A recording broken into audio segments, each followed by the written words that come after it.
Bem, amigos, abram comigo nesta noite no Evangelho de Mateus, no capítulo de número 19.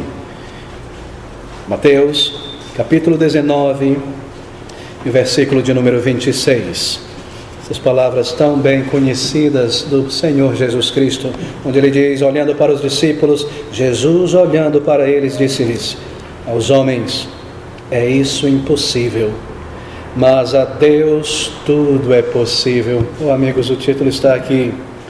O que é impossível ao homem é possível para Deus. Isso é a respeito da conversão, isso é a respeito da salvação, isso é a respeito da reconciliação com Deus. Bem, no versículo 16 deste capítulo nós lemos que um certo jovem rico, alguém, aproximou-se de Jesus e disse-lhe, bom mestre, que bem farei eu para ter, ou para conseguir, para angariar, assim por dizer, a vida eterna? Esse jovem é descrito em outro evangelho como um príncipe Israel, isto é, ele era um líder em sua região, ali naquele país. É descrito aqui como um jovem rico, é um jovem certamente autoconfiante em seu conhecimento, em suas capacidades, provavelmente alguém muito admirado. Alguns têm dito que é possível que ele fizesse parte do conselho do Sinédrio, conselho dos 70 anciãos de Israel, que governavam sob o Império Romano. Eles não tinham rei, mas um conselho governante. Era um jovem de grande estima e de grande autoestima também. E esse jovem se aproxima do Senhor Jesus Cristo, Salvador, e pergunta a ele, tendo por base dessa pergunta uma ideia de que é possível para o ser humano fazer algo, conseguir algo, engendrar algo para ter, receber, angariar a sua própria salvação da parte de Deus. E ele pergunta ao Senhor Jesus Cristo, essa é a base da sua concepção, o que ele deveria fazer para herdar a vida eterna. Bem, ele imaginava, como muitos e muitos judeus da época do Senhor Jesus Cristo, a ideia de que para ser aceito por Deus, você deve ser uma boa pessoa e fazer o bem. É isso que é necessário. Além de cumprir com os teus deveres religiosos no templo, você deve ser uma boa pessoa e fazer o bem. Esse é o requisito, pensavam os judeus naquela época. Mas obviamente ele estava muito errado em sua concepção. E o Senhor Jesus Cristo passará a corrigi-lo e a desafiá-lo também a respeito dessa concepção errada, de que para ser aceito por Deus, uma pessoa precisa simplesmente tentar ser boa e fazer o bem. É isso que lhe cabe. E fazendo isso eu posso de alguma maneira atrair a atenção de Deus e ser aceito por Ele. E é baseado nisso que ele diz essas palavras, Senhor, que bem farei para conseguir a vida eterna? Bem, o Senhor Jesus responde a ele, você deve ser perfeito. Se você imagina, crê realmente na tua mente, que você pode fazer, realizar algo para alcançar e conseguir a vida eterna, então o padrão é a perfeição. Você deve alcançar perfeição. Mas para ser perfeito, você precisa deixar tudo para trás e seguir-me. O Senhor passará a dizer a ele, mas aquele jovem não podia fazer isso. Ele não conseguiria fazer isso. O Senhor desafia aquele jovem a respeito dessa sua ideia de boas obras para a salvação. E no versículo 21 desse capítulo 19, nós lemos essas palavras. Disse Jesus ao jovem, se queres ser perfeito, ter a Deus, ter um lugar no céu, uma nova criatura, vai, vende tudo o que tens e dá aos pobres, e terás um tesouro no céu, e vem e segue-me. Se você deseja ser perfeito, ganhar o favor de Deus, ser aceito no céu, ter um local, um lugar na eternidade, aqui está um teste para você. Jesus está dizendo àquele jovem, àquele príncipe. Mas entenda, o que Jesus Cristo está apresentando a esse jovem não é algo que ele normalmente requer de uma pessoa. Esse é um teste que ele está fazendo com ele, por causa de uma grande dificuldade que o Senhor sabia que ele tinha. Aquele jovem queria apenas saber o que lhe estava faltando para ter um lugar no céu. Em sua estima, ele já tinha feito todas as coisas. Ele dizia a si mesmo e a Jesus, eu já guardei todos os mandamentos. Eu nunca quebrei esses mandamentos. Como iludido ele estava. O que me falta ainda? O que eu devo fazer? Eu procuro esse mestre, esse líder em Israel, esse realizador de milagres, um homem de palavras tão profundas. Certamente ele vai me dizer o que eu ainda tenho que fazer para alcançar, para me apropriar da vida eterna. Essa era a sua concepção. E o Senhor responde a ele: você deve ser perfeito, e para ser perfeito você terá que deixar tudo para trás, vir e me seguir. E aquele jovem não podia fazer isso e não conseguiria fazer isso, porque ele estava extremamente apegado e preso às suas riquezas, às suas posses, ao seu bem, à sua estima, à opinião que as pessoas tinham sobre ele. Bem, queridos, ele não conseguiria se libertar desses tentáculos. Pense sobre esse jovem por um minuto apenas. Considere ele nos olhos da tua mente. Ele parece, pela narrativa aqui, ser realmente um voluntário perfeito para seguir a Jesus Cristo. Ele parece amar a lei de Deus. Ele parece conhecer a lei de Deus e se esforçar, se exercitar para tentar guardar e viver a lei de Deus. Quando ele diz que tentava ou buscava guardar aqueles mandamentos, um outro evangelista nos diz que o Senhor olhou para ele e o amou. Ele estava dizendo a verdade, ele se esforçava de fato. Havia boa vontade por parte dele, na verdade, em seguir ao Senhor. Mas o Senhor Jesus, que conhecia o seu coração, sabia que ele estava intensamente apegado aos seus bens e intensamente apegado a um estilo de vida material, cercado por confortos, e apegado ao seu status social, ao seu governo, e a liderança que ele tinha, e a maneira que as pessoas olhavam para ele e sorriam com admiração, aquelas coisas estavam profundamente enraizadas dentro do seu coração e sua alma, e a opinião que ele tinha de si mesmo, e do seu julgamento, e dos seus benfazeres, aquelas coisas tinham domínio em sua vida.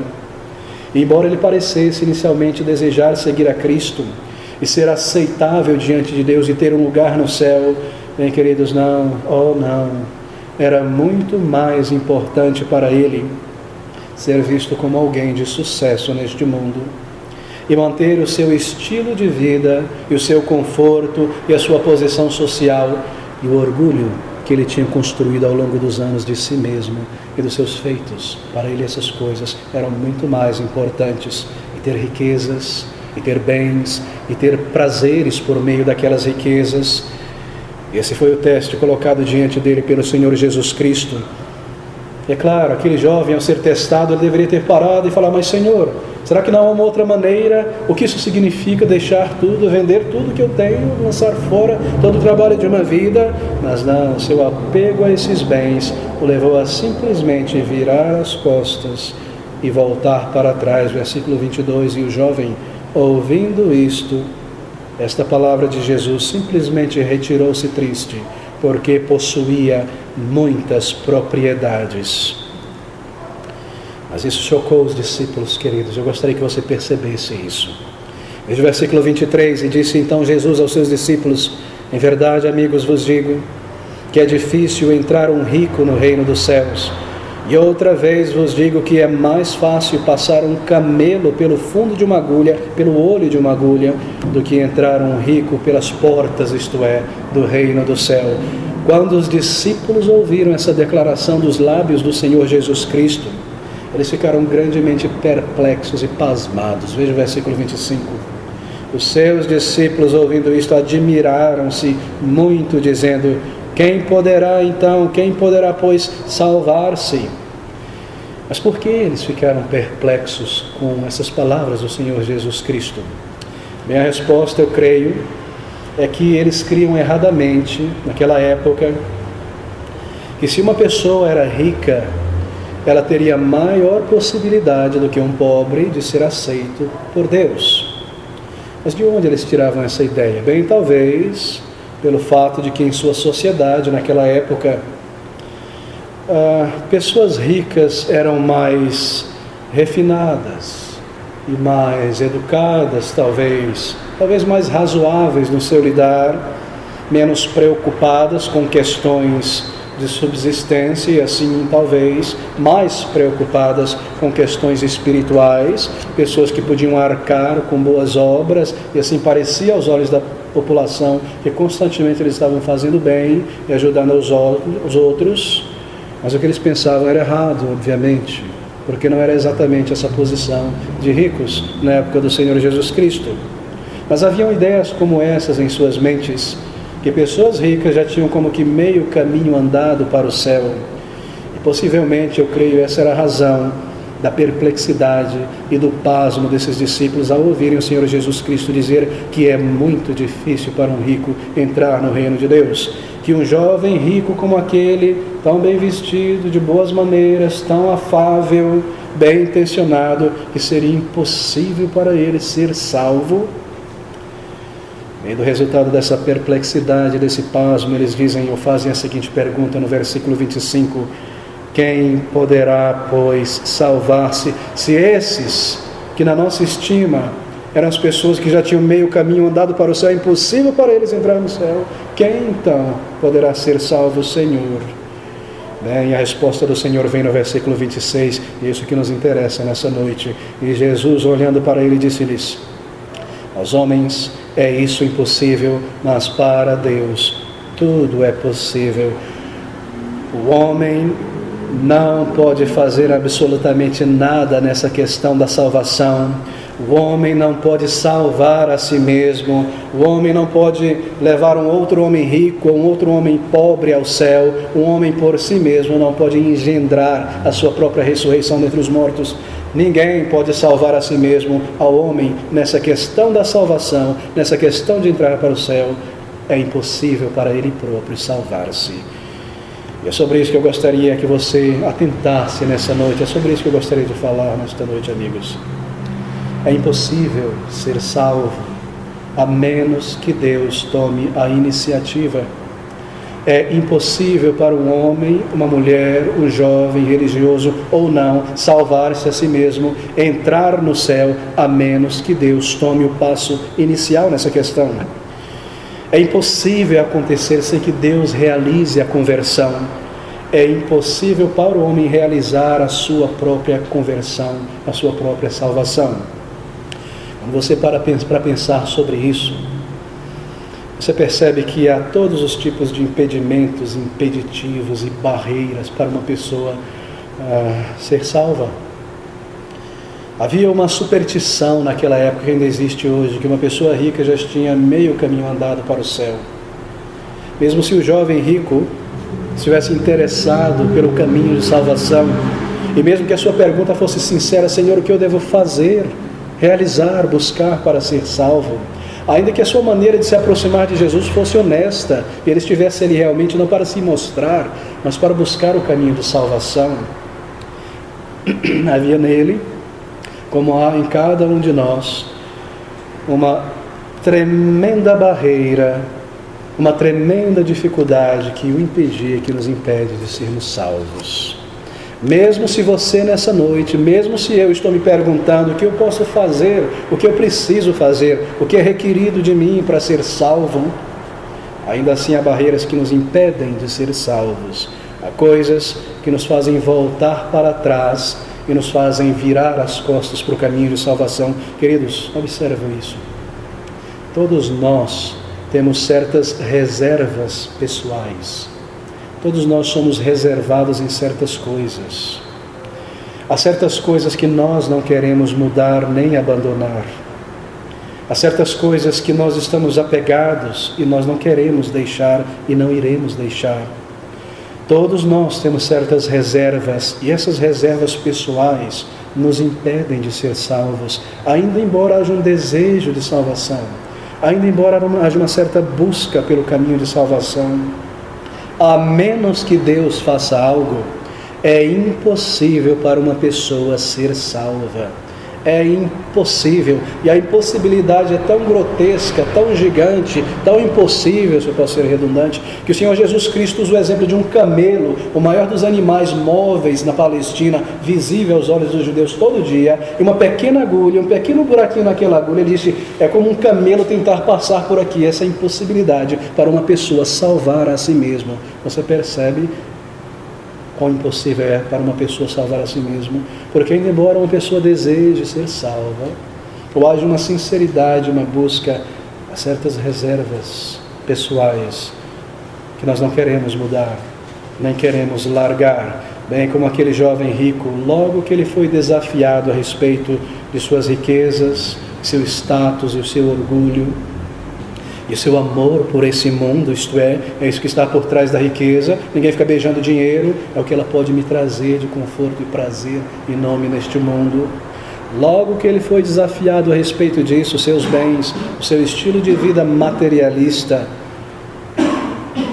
foi percebido o tamanho do domínio que aquilo tinha sobre a sua vida. O mundo venceu dentro dele. Senhor, que devo eu fazer para herdar a vida eterna? Uma pergunta sincera e honesta.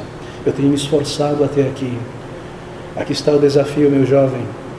O mundo venceu em sua vida.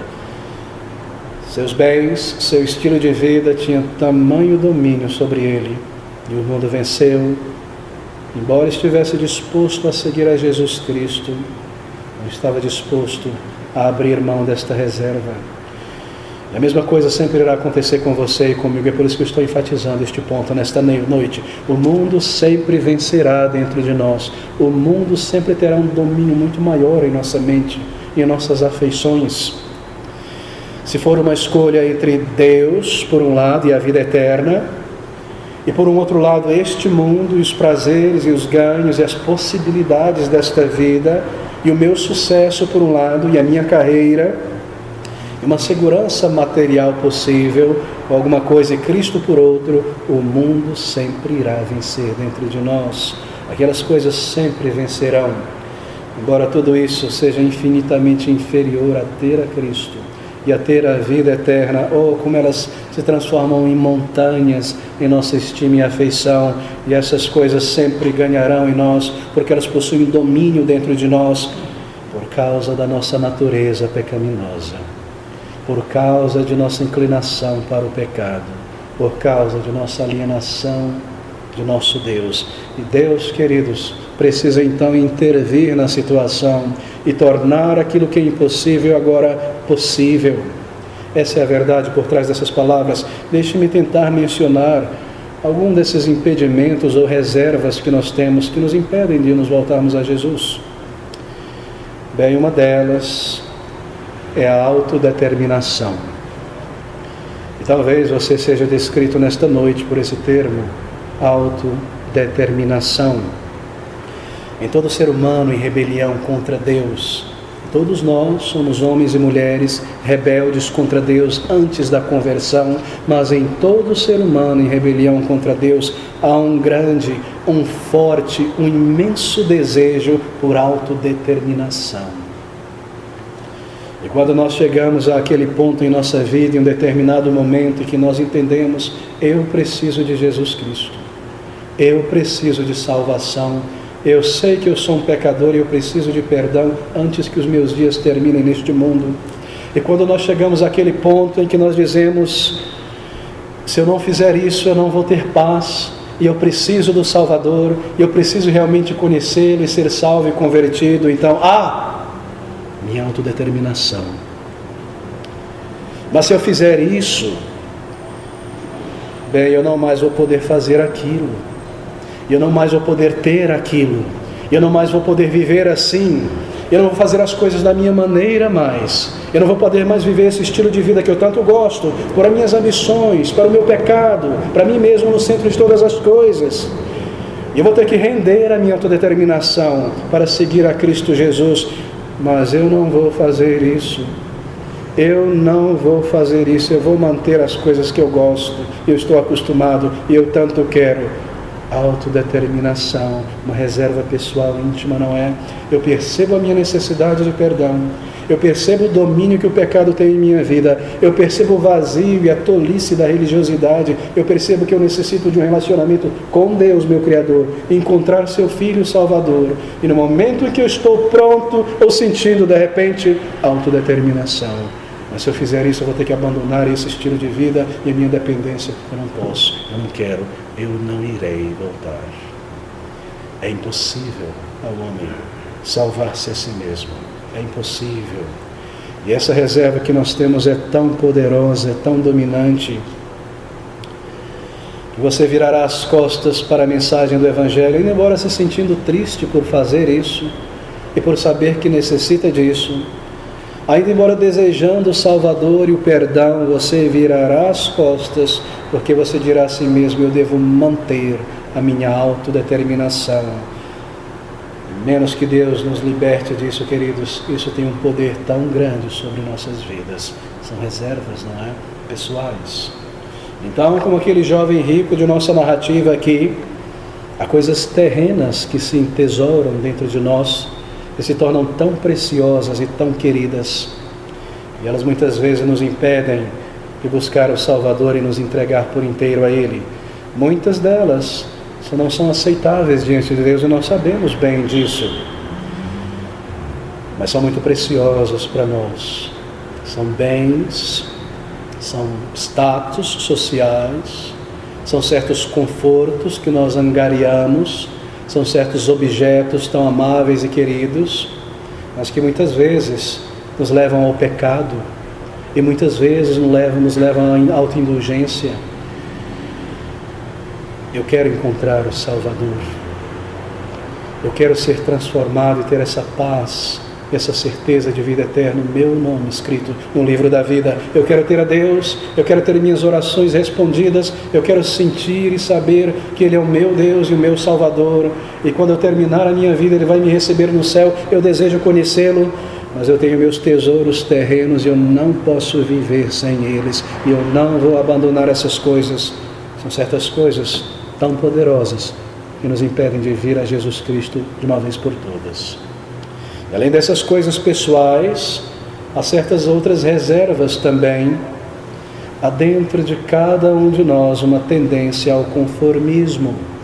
Dentro de cada homem e mulher há uma tendência a conformar-se ao ambiente em volta, a viver como as pessoas vivem, e a buscar os que as pessoas buscam, e a tentar ser como as pessoas são. Será que você se pensa uma pessoa super inteligente, super original?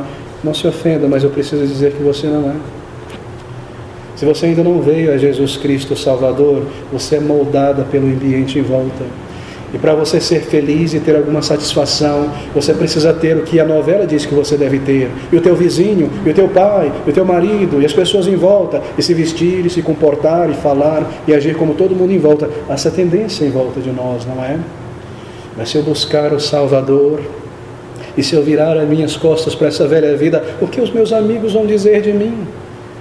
São reservas, não são tão poderosas dentro de nós, que nos impedem de vir a Cristo, ainda embora haja um desejo de salvação, ainda embora haja convicção de pecado, ainda embora a minha mente me informe pela palavra que eu estou perdido sem Jesus e sem essa obra de conversão em minha vida.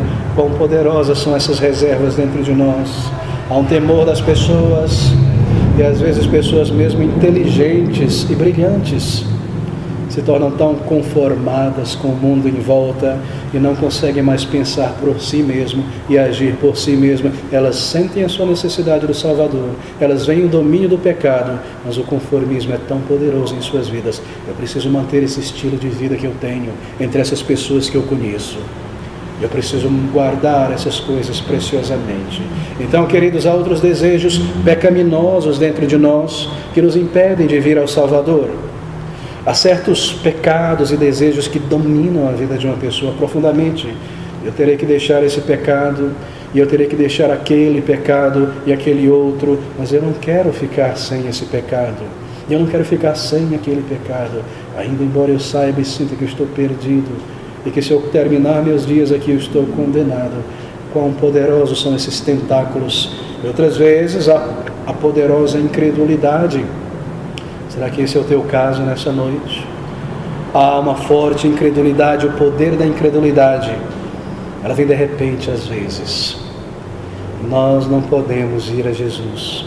E nós simplesmente não podemos crer e nos entregar a Ele, porque lá no fundo nós não cremos realmente se Ele vai me aceitar, se Ele vai me receber. Eu já vi isso acontecer com Ele, eu já vi aquela pessoa ser transformada, mas eu não creio que Ele vai lidar comigo. Eu não creio que essa salvação, essa conversão é possível comigo. Há uma incredulidade dominante, e ela vem de repente, e ela toma conta de nossas emoções e dos nossos pensamentos, e nos impedem de dobrar o joelho diante do Salvador e simplesmente clamar por perdão e por uma obra de conversão.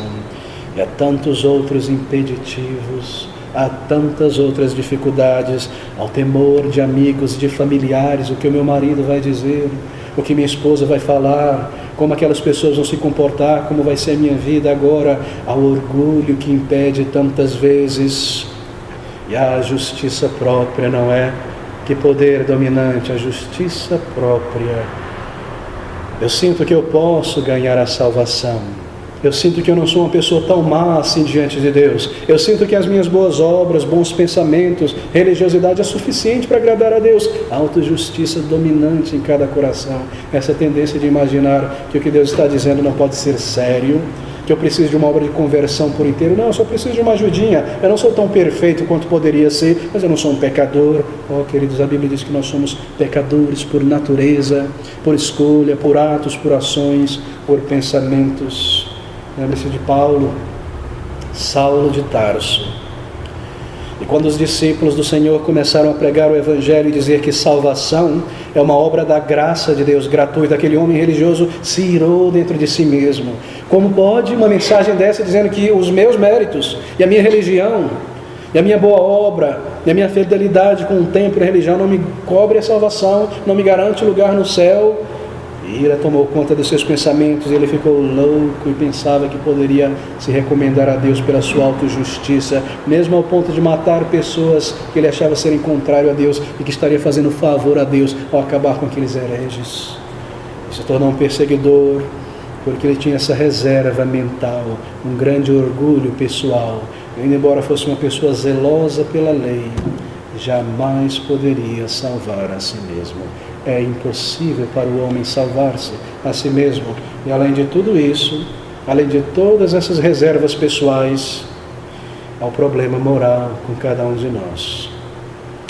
E esse problema moral é que nós não podemos entrar na presença de um Deus santo como homens e mulheres nascidos em pecado.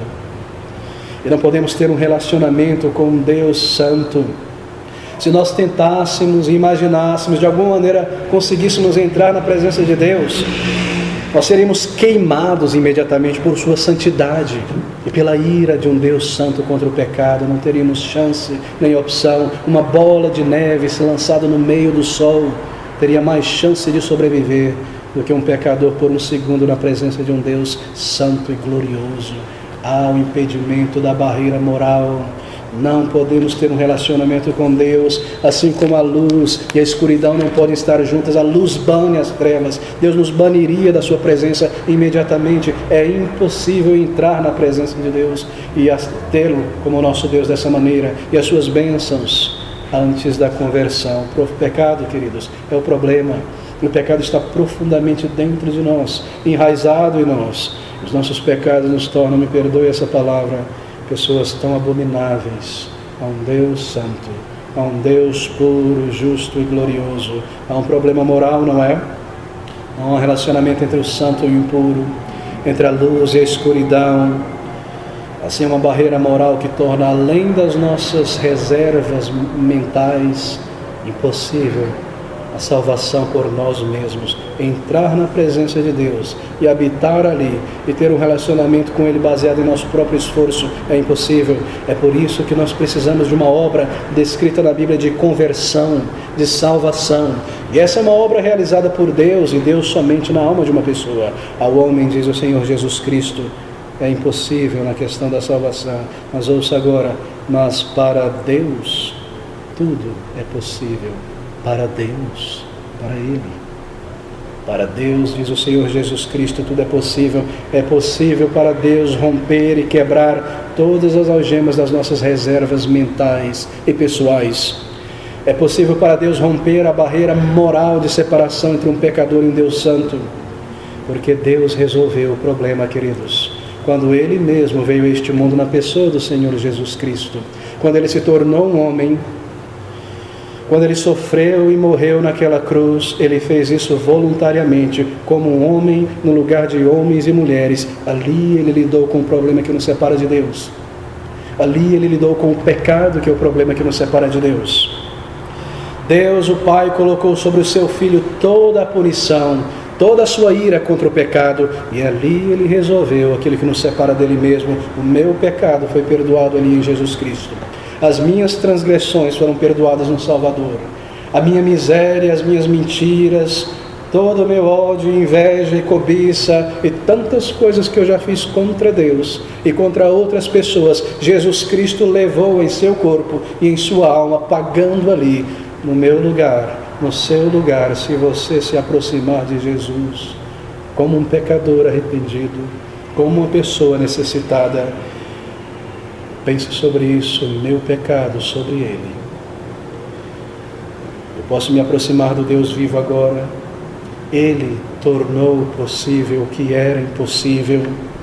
E aquela diferença moral entre um Deus santo que é luz e as trevas, que sou eu, Ele resolveu, Ele alterou essa condição quando Ele enviou o seu Espírito Santo à minha vida e transformou o caráter de tantas pessoas e mudou a natureza dessas pessoas e trouxe homens e mulheres tão vis, tão mentirosos, tão presos a tantos pecados, trevas, um relacionamento com Deus vivo, a um novo caráter, a uma natureza como a dele, não divina, mas como de uma pessoa transformada e purificada para habitar em sua presença, porque quando alguém é salvo, o Espírito de Deus vem habitar em sua vida, e ele começa a transformar aquele caráter, e mudar aquela vida, e purificar e romper as nossas reservas mentais, e nos aproximar do nosso Criador, e nos purifica no interior, e agora eu tenho comunhão com o meu Criador.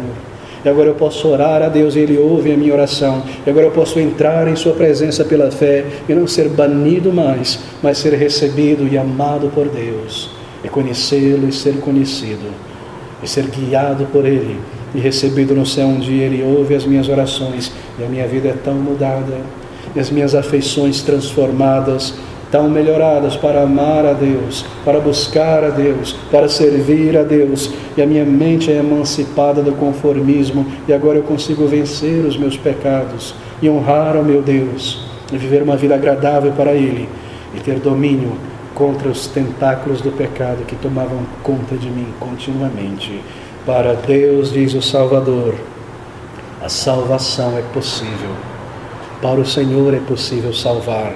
Amigos, Deus me salvou há 19 anos atrás. Foi a compaixão de Deus que me levou a ver os meus pecados.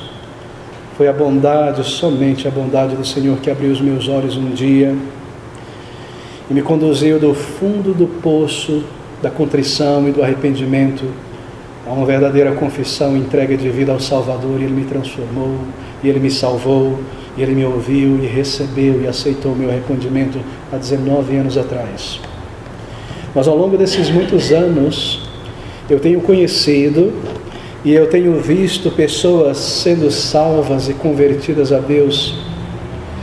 Muitas e muitas e inúmeras pessoas. E eu conheci, queridos, pessoas, colegas, que eram pessoas tão orgulhosas, tão centradas em si mesmo, e eles sabiam de tudo, e as suas opiniões era que contavam em tudo, e o orgulho dessas pessoas era tão grande que mesmo seus amigos mais íntimos não gostavam disso, não conseguiam suportar esse orgulho, e ninguém imaginava que essas pessoas poderiam mudar um dia por tantos anos, tão orgulhosas. Mas quando eles se aproximaram do Senhor Jesus Cristo e vieram a Jesus como pecadores arrependidos, eles foram tão transformados, tão mudados. E uma humildade por dentro, no íntimo, foi criada naquelas pessoas que você quase não as reconheciam. Eram pessoas agora tão diferentes do que eram, daquilo que os outros conheciam nelas. Eram pessoas ensináveis, antes não conseguiam ser ensinadas, porque o orgulho não permitia. Eram pessoas que recebiam admoestação e correção, pessoas tão transformadas, e aquele domínio do orgulho, aquele orgulho dominante, foi rompido e quebrado por Deus, porque para Deus tudo é possível na salvação. Eu tenho conhecido ao longo desses anos pessoas também que eram tão sensuais e tão imorais. E tudo naquelas pessoas, eu me lembro de alguém em particular, um jovem na universidade, tudo nele tendia à impureza e à imoralidade. e as suas piadas eram sujas, e os seus comentários eram impuros, a sua vida, o seu comportamento, sua maneira de se vestir, era um indivíduo afundado na lama da imoralidade. De longe você viu o comportamento imoral dele, mas uma vez que ele reconheceu a sua pecaminosidade, uma vez que ele se aproximou do Senhor Jesus Cristo, quão diferente ele se tornou.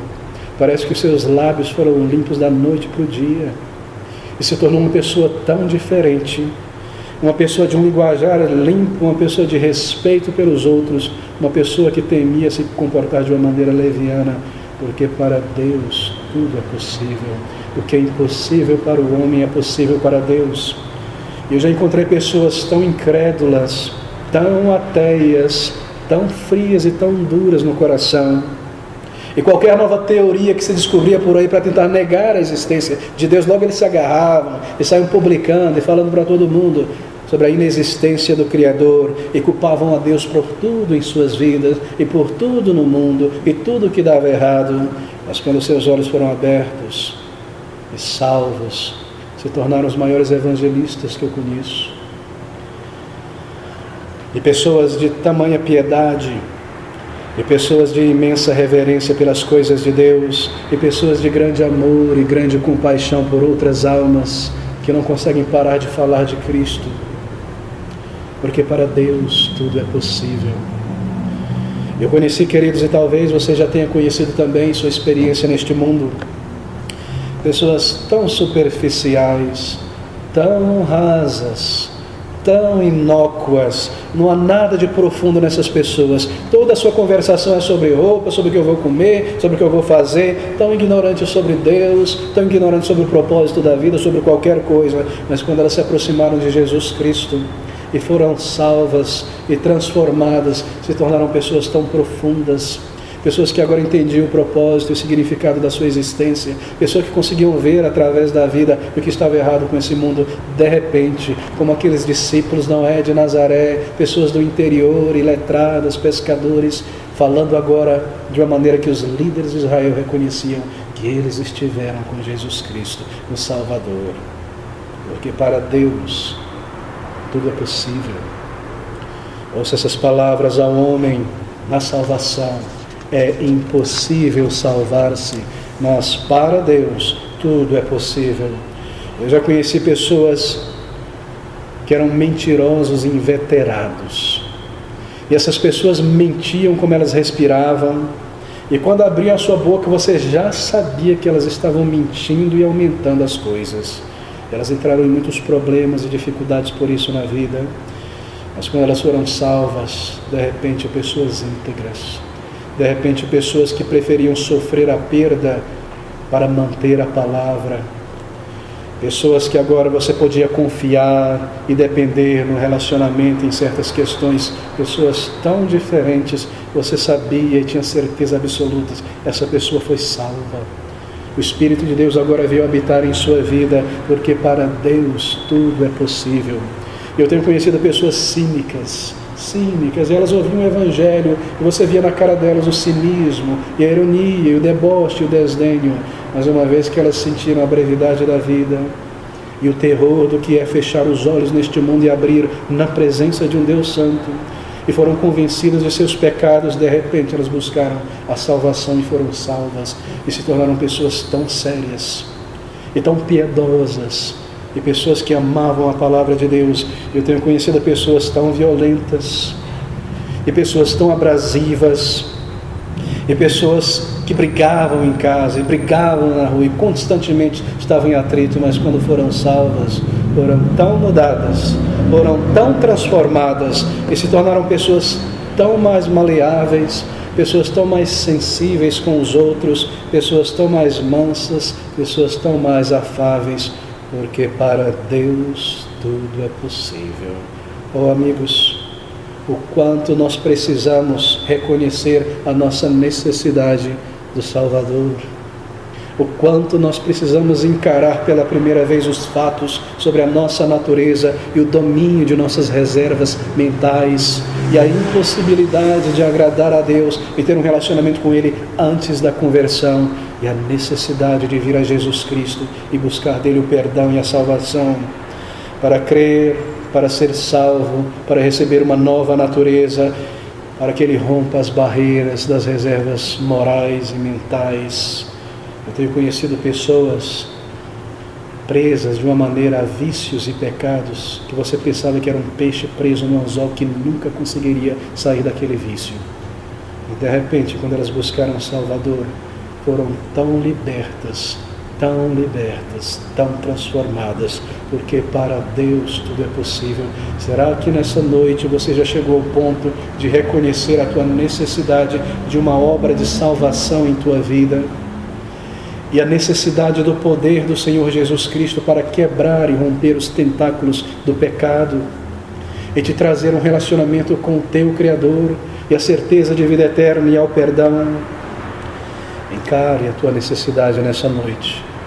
Ore a Deus e diga a Ele: Senhor, aqui está a minha algema, aqui está o que me impede. É tão dominante, é tão forte, tão grande esse domínio dentro de mim, essa reserva mental que eu tenho, esse pecado que me leva para longe de Ti. Busque a Deus ainda nessa noite, diga a Ele a tua necessidade, reconheça Cristo Jesus e o que Ele fez naquela cruz de dor e agonia por você. Se você se voltar a Ele de fato nesta noite, você saberá que Ele morreu também por você. Mas quem sabe, amigos, deixe-me correr para a conclusão. Quem sabe que o que passa na tua mente nesse exato momento, nesse instante aqui sentado nesta igreja, é o seguinte: mas isso está tudo muito bem, isso está tudo muito bom, mas eu não creio que Deus fará isso comigo. Talvez Ele faça com essas pessoas aqui em volta, mas eu não creio que Ele fará comigo.